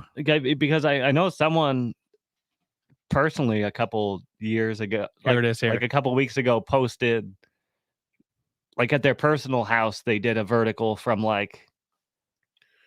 Was it like 2010 or something like that? They took away all the vintages. It's Joe Romanowski. So if you don't want your name out there, I apologize. But he literally says 13 years of Mad Elf tonight, and he literally has 13 different years of Mad Elf, and he cracked everyone open, and they tried it as a Christmas party, and it looks like that's brain damage territory. Dude, everyone in that house. McNiff's has that, and I didn't try it the other night. Mad Elf. Yeah. We're probably next episode we're gonna bust out an old Mad Elf, but he has the old tap handles. I'm gonna have to message. He has all the old tap handles. He has the old neon sign. Nice. Dude, everyone in that house, like, if they weren't naked by the end of the night, good for them. Because that's a night. That's awesome. That's a good person to hang out with, Joe. Good old Joe. I don't know who Joe is, but you're killing the game, my guy. I think I have a Mad Elf from four years ago, either 3 or 4. They don't even from 2 years ago, and then from they don't even put the vintage. They still do it for the Grand Cru, but for the regular ones, they don't even put the year on the bottles now. Dude, Guinness America. So when you tag people on Instagram, now it sends it as if it was like a private message. So if they respond to it, you see right away. I don't know why Instagram did that, but Guinness Brewery US liked it. Our preview post. Nice. Yeah, that's pretty exciting. Fun stuff. All right. I'll let you guys digest that beer a little bit, and then we'll get into our beer of the night. I like it. I like this. It's a fucking stout. Yeah, that's no. I mean, because usually when you get the Christmas spicy stuff like that, yeah, I was expecting. It's not a nutmeg bomb. It's not a cinnamon bomb. It's not everything and well balanced. It's very well balanced. It's smooth. It's a little hint of the booziness there, but still for what it is, this is very, very mellow. I can't complain about it. Now, the Guinness are not on the table for beer of the night. They were considered show beers, so they were ones that we drink throughout the day. But I will say, if you're in the Maryland area, or you're heading to Baltimore, or you're doing anything in that area, head to the Open Gate Brewery for Guinness in Baltimore. It is a blast. Now that they do cans, if you go there and you can some stuff and you want to bring some back to the podcast table, we'll never turn you down. Nope, never. We'll never say no to you. But these Harmonic Haze was delicious. Yeah. I really like that one. The IPA was really good too, but you can't go wrong with either one of those. So yeah, I'll let you go first, Pops. It's your first time back in a while. All right. Guest spotting tonight. What is your beer of the night? Spruce Willis. Spruce Willis. Bill. It's tough, but I'm probably gonna go Spruce Willis too. Nice. Bob. Yippee It is a clean sweep. That's exactly where I was gonna go too. Is that the first shutout? No, we've had a few. I think we're all getting on the same page with one another. We've been doing this a lot. I think I haven't been here in how long. I'm on the same page. I'm not sure how often it happens though that Ken or of the night lines up with the beer of the night. Yeah, too, that happens. So yeah, Spruce Willis was unbelievable. Yeah, that was really, really good. Bill, we'll start with you for number 2. Number 2, let's go with. You going New Trail? Yeah, New Trail. Bob. It was very close between that and the Fresh Coast, but I have a 3-way tie here, yeah. but I have one that leans a little heavier than the other two. This one might be interesting. I'm not even going by my scores. I'm just going by what I remember. Taste memory. Mm-hmm. You know what? I'm gonna follow Bill. All right, I'm gonna go pineapple upside down. That was my other choice. I'm going with the Forest. The Forest? Yeah. All right. Second place is going to go to New Trail. Hazy Double. I cannot vote for Rustyrail, so I'll go with my next pick. Fresh Coast is my number 2. My number 3. Pineapple upside down. I'm not mad at it all. It's delicious. Bill? I'll go Fresh Coast. Fresh Coast. It's 2-1. Tiebreaker on Senior. Pick something else. Yeah. Oh man, I mean, it doesn't matter. They're all the other 3 are really good. Yeah, there's no bad beer this episode. There's no bad beer this episode. You know what? Let's go with a tie. We have a tie for third. Tie for third. That upside down. That upside down cake was delicious. Was really you were still drinking a beer, but you were still enjoying the flavor profile of an upside down cake. Yeah. But yeah, Spruce Willis, number 1, McCall Brewing Company, Allentown, Pennsylvania. Number 2 is going to be New Trail for their State Forest Series, the Cook Forest State Park. Number 3 will be a tie between Fresh Coast, Ben McCall, and Rustyrail Brewing Company, collaborating with Giant Food Store for the upside down pineapple upside down cake. Bob, what are you wearing tonight? What are we plugging? One of the few vacation shirts I didn't wear yet. This is the Bravo Brewing Company of Pascoag, Rhode Island. Is that a gear or a Pokemon? What's going on? I'm pretty sure that's a gear. Okay. It's a veteran-owned brewery. Nice. That's another place that has a Banging Beers podcast sticker on the wall somewhere. The people that were working when we were there were pretty cool. All the beer we had was fantastic. If you're ever in that neck of the woods, again, that's another place that's well worth the time to visit it. Fire. Someone's house burned down. I was going to say, what am I hearing? That's the house siren? Yeah, it's from Christmas tree that no one watered and just had the lights on. And I couldn't find my Yankees hat today, so I'm wearing my Estrellas Orientales hat. I thought it was the Astros. A lot of people think that. This is a team in the Dominican Winter League. Okay. They're like the Dominican Cubs. They're actually the second oldest team in the league, and they've only won the championship 3 times. That says a lot because I feel like Dominican teams are probably fantastic. So it's the Dominican League too. Yeah. So everyone's fucking amazing. So they're the Buffalo Bills up there. So they won a championship. Yeah, true. Yeah, they won it. Anything else? I think I'm good today. All right. Bill, what do you got? Not much. I'm wearing a Pilgaroo 3/4 sleeve. It's the last thing out of their merch that they currently have out that I don't own. Yeah. So I believe they're having a sale. If you're listening to this live right now and you're in the Pottsville area, you can go there to their brewery today. Yep. They are open and merchandise is 20% off. Yep. Yeah. Yeah. So 20% off all merch. They have 2 separate 3/4 sleeves. They have this one and they have their new logo on one with black sleeves and the body's white. And then They have a hooded sweatshirt, which I actually didn't buy, but just because it's a different colorway from the one that I already have. So, So I still love the Keystone logo. I still think that's the best one. It's still like a Keystone-y logo. I'll show you then after the. So you haven't been there at all yet, have you? I have not been there yet. All right, let's leave here and go over there. You want to go? No. No. But find out the hours next weekend. There's a possibility I'll be home next weekend. We'll definitely go. If you're home for Friday, we'll go Friday night. That's usually our spot. At 11 or 12 till whatever on Friday. They have like 4.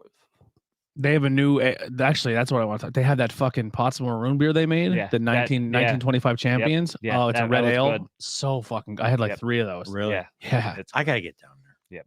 I gotta get down. They have a big selection. They do a great job. Love those guys to death. Yeah, I think he puts 1 or 2 new ones on every week almost. It seems like he'll put 1 or 2 on. I talked to Tyler a little bit, and I said, "Listen, man, like sometimes I get frustrated or down on myself. Like, man, no one's like engaging, no one's commenting. I see all the numbers of people who listen and look and watch, but no one says anything." I said, "But dude, like the Budweisers are a big inspiration, man, because to literally support them and see them come from making beers in their garage, then starting a brew fest, and like watching them for the past 5-6 years just keep putting this work in, and now they own their own building and they're doing great. Like I'm really proud of those guys, man. They're good dudes and they're working their ass off, and they deserve everything they get, man, because they put their time in. They're doing a great job. So a lot of people are like, all you do is you kiss up to Pilguru, and like because we've been watching them for fucking 7 years. They earned it. Earned it. And now we have a place to go, like here. Yeah, and it not only is the place to go, but it feels like it's a place that's like partially ours because we've been supporting them for so long. You know what I mean? Like and they're good people and they're friends of ours. Like same thing with BlackRock. Like I like going to BlackRock because it's in our hometown. It's not Never been there either. That's nice too. Yeah. But it's a good time, and Pilgrim is doing really cool stuff when it comes to like live music, and they're doing trivia nights. Like they're doing a lot of cool things. Cool. Yeah. Next time I come home, we'll definitely have to hit there. Cool. All right. What do you got to plug? Nothing at this point. Nothing at all. I mean, I've talked about branching out bottle. Plug a local bar or something in School County. In Schuylkill, McNiff's. I gotta go with McNiff's. They've got some nice little selection of craft beer, as you well know, along with the domestics, and great bar staff. I will give a quick spoiler here that people on the podcast, they don't even know this. We were doing a St. Patty's Day episode there again this year. I already talked to the owners, and pretty much the owners, they're kind of like the Little Brown Barrel. They said we can record there every month if we wanted to. They're open to having us whenever we want. Just give them a heads up. But usually during the St. Patty's Day time, they get every single Guinness product. So they'll do the Killians, they'll get the Harp, they'll get everything Guinness, and then we can sit down and enjoy a Guinness and talk and bullshit.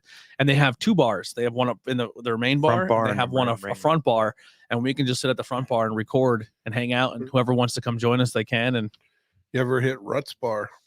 Oh, Ruts, yeah, Ruts good for their pizza, chicken, and their chicken. I hear both are. Yeah, chicken and their pizza is really good. But Ruts is not. He's getting old. He's not. He's like, well, if you want a beer, fine. If not, oh yeah, it's about that. But back in the day, that was a place to go. Back in the day, that was a place to go. Pizza. The meat lovers. The meat lovers are everything pizza. Either one. Bring a forklift. Yeah, Ruts Pizza is like one of those things too. Like other bars in town will like let you order a Ruts Pizza and then like, you eat it at their bar. Ruts Pizza is just like it's just the cornerstone. Oh my gosh! But it was a stumble on situation. And I stopped in and I had a couple bottles of lager there. Have you had any food from McNiff's yet? From McNiff's, no. Really good food. But McNiff's is good. Talking to the guy, and like that place started out as owned by the Kyers Brewery. Mm-hmm. Really? And in the 20s, his parents bought it off the brewery. Someone has to have that recipe, right? Wow. Kaiser. I have no idea. So like in Colombia, the bar's been in his family for like 80 years now. And he's getting close to retiring. It may go away. Yeah. I don't know if the son's going to be interested in doing it or not. I know the son was working the kitchen for a while, but the day I was there, it was just him around. and his wife. Yeah. Yeah. I'd love to see that stick around. You know what? That might be a good interviews to everyday people, or even a Bangin Beers. We go there and just talk to the sun, because even if it does go away, I think it's a cornerstone of School County, especially Monty City. That reach out. It's a story that needs to be told. Talk to him. Yeah, we've known him. Reach out. Yeah. Another one that I since we're sticking Monty City and showing some love, and a future interviews with everyday people episode, Bobby Mushron from the Red Zone in Monty City, another great bar. Just got their beer license back. They had some stuff. If you know, you know. If you don't, this is your first time going to hear it, and it can maybe a little preview for the episode. Bobby had some health issues, man. He had a little bit of a scare. Huge health issues. He needed a new liver and a new kidney, and if he didn't get it, he wasn't going to be with us anymore. And if you've seen photos of Bobby at some point in time, it was scary, man. We thought we were losing our friend. And I just saw him this past weekend. So, yeah. First time seeing him since he went to the hospital the first time with his medical issues. Yeah. So I haven't seen him in over a year. Literally seen. But he's bounced back, man. He looks great. Looks super really proud of him. So if you want to support a business of someone who's gone through some stuff, go to the Red Zone, support them too in Monty City. Good people. That's a future episode of Red Zone has really good wings. To food. Listen, probably my two favorite cooks in School County both work at the McNiff's and the Red Zone. Yeah, I love either both. place. You can't go wrong for food. Yeah. It's bar food. I mean, it's straight out bar food, but you can't go wrong. Yeah. One of them has been cooking my food since days of Pick-a-Pack, and the other one was cooking my food since the days of the Citizens Bar and Fowler's. Was she a cook at Fowler? No, she was no, she wasn't cooking at Fowler. She was cooking at Ray cooked at the corner pub for a while. Okay. Yeah. And, okay. and Yeah. when corner pub closed, she went down to Bobby's. But she also helped out a lot with the firehouse stuff too. Probably, yeah. Yeah. At some point, yeah. Yeah. Love Ray and Rosie up at McNiff's. Fucking my two favorite cooks on the planet. Love them to death. Go support them. Two great bars in the area. The only other thing I have for t-shirt today, I'm wearing my Guinness hoodie, not by design. It was because I was a little chilly. And I'm wearing my Brody Lee t-shirt. So if you're a professional wrestling fan, this is the anniversary of coming up on him not being with us now for a year. He changed the game completely for professional wrestling. He showed that you don't have to be a piece of shit in the business and bury everybody. You can work with other people and support and be a good person. And he's awesome, man. So if you're a wrestling fan, you know who Brody Lee is and what he stood for. It's Sunday, and you know what that means. It's Bangin Beers Podcast. We want to say thank you one more time to the people who were watching live, who shared and liked on Facebook. Tim Sadowski. Hope I said that. Soho Dusky. I don't know. Josie and Rosa. Rosa's showing some love. And if you were commenting live with us, Polar Nights, the barber, thanks for hanging out with us. Jen. Brett, thanks for hanging out with us. And Jen, thanks for hanging out with us. Also, Mary Elizabeth McHale hanging out with us. And Gianna. Thank you. Juliana, thank you for hanging out with us. Bangin Beers Podcast. We'll see you guys next Sunday, hopefully. It's still in the air. We'll let you know, but we'll do something. Thank you for hanging out with us for another year, man. 3 years now of the podcast, and they're in season 4. This is the last episode for season 3. Then we enter season 4. Thank you guys so much for the support. If you have made it this far, you're listening audio, take a screenshot. Let us know you listen. Talk to us. Let us know you exist. Tell us you love us or hate us. And we are excited to keep this going for season 4. We have a lot of cool things planned. Maybe some brewery trips, maybe some on location episodes. We have some fun stuff. If you have something you want to suggest to us, or a brewery or a local business you want us to go talk to, like the Ruts Kitchen or something in another local town in the area, hit us up. We'll go to a bar and talk to the business owner and learn their story and have a couple beers and talk. It'd be a great time. Mm-hmm. So that'll do it for Bangin Beers Podcast. We're out of here. Peace. Here's some Faith in Exile.